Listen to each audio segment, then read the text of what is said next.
Hello YouTube, this is Seth Coster with Stas Studios, and today I want to showcase a game that I've been working on for about 3 days now. It's called BACTERIUM, and it's essentially a as true to life as possible bacteria slash evolution simulator. It's also a strategy game. So I've got lots of different levels that have various objectives. We'll just jump into the sandbox, which has no objectives. It's just a sandbox, you just play around with stuff. Alright, so my bacteria are the green ones, the hostile bacteria are the orange ones. And one of my goals in making this game was to sort of emulate the behavior of bacteria in the real world. So we got these nutrient bars underneath each bacteria, which represent their level of nutrients. They consume nutrients in order to just exist and survive and swim around, and if they run out, then they'll die. If their nutrient bar reaches the maximum, then they will replicate and they will pass on any possible mutations that they may have to their offspring. And in addition, when they mutate, then they split their current nutrients with their offspring. Now, it is possible to mutate the bacteria in this game. You can see these ones now have flagella, which helps them move a little bit more quickly through the environment. And you can mutate bacteria through the use of plasmids. So up here we've got all the various plasmids: efficiency, precision, toxins, resistance, and speed.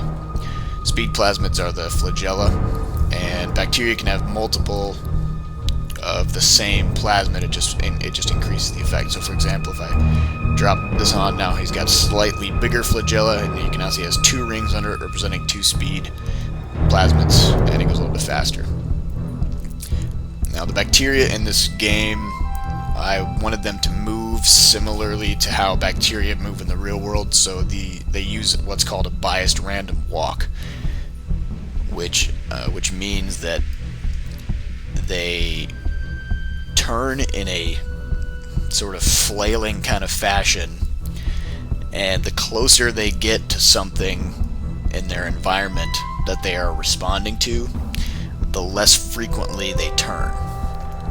So it's kind of like they're flailing around, and if they sense that they're getting closer, then they don't think, obviously, but they get this trigger that tells them that whatever they're doing, they're getting closer, they're doing it right. So they turn less and less as they get closer.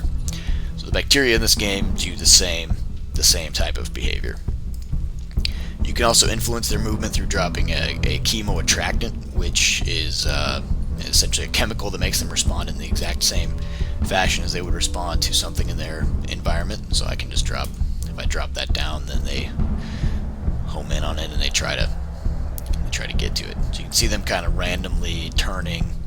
Now these bacteria have precision plasmids, so that's why they have that sort of eye organ, and that allows them to use a little bit more bias in their movements so that they can get to a target a little bit easier.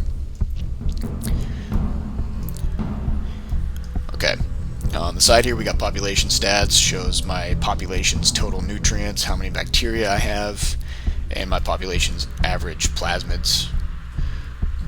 Alright, so what happened there was the enemy bacteria had several toxin plasmids, so their bacteria had the ability to secrete toxins, except they didn't have any resistance plasmids. Mine do. See the little dark green ring there on these 3?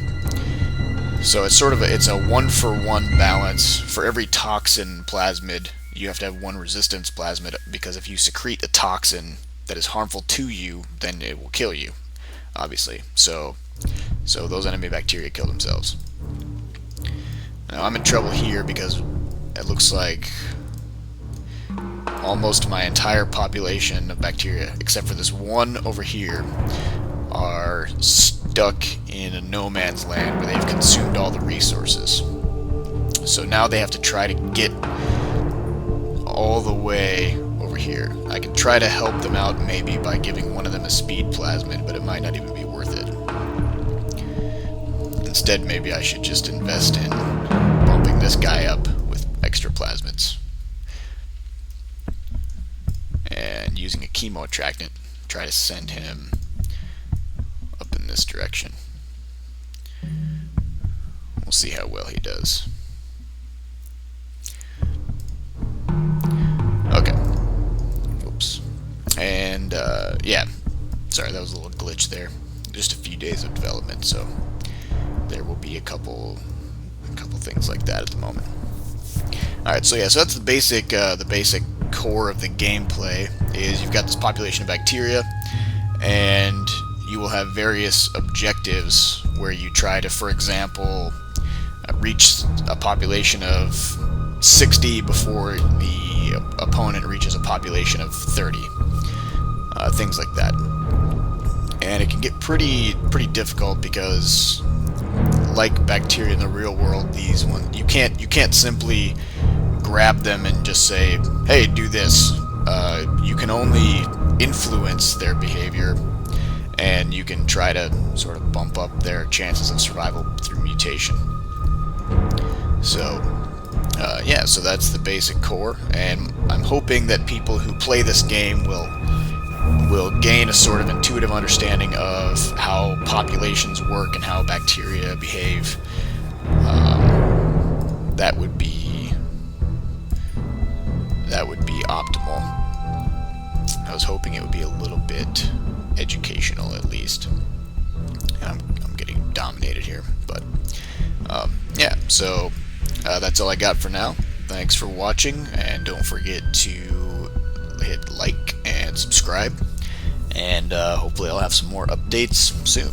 Thanks for watching.